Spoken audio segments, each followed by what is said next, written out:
To use voice access on Samsung Galaxy S25, first of all, we need to go to settings, scroll all the way down, and then we need to choose accessibility.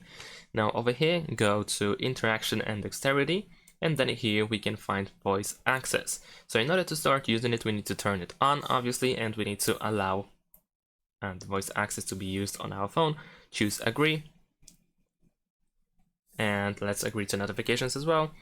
And then we can also enable the start listening button, which looks like this. So how it works is basically you tap on the switcher in order to activate the microphone, and then the voice access is used. So let's press done. We have the tutorial as well, but I can just close it over here.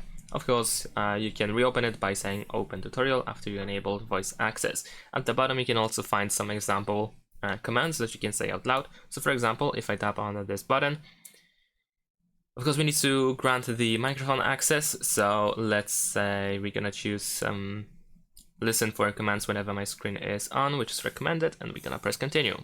Let's grant access, and there we go. Now it is working. So let's say I'm gonna say go home. Let's just say that one thing, go home. And there we go. As you can see, it works pretty well. And that is essentially it. This is how it works. You can go to notifications in order to find the voice access, and we can tap on it in order to pause the microphone. Thanks for watching. Leave a like and subscribe to my channel, and see you in my next videos. Bye.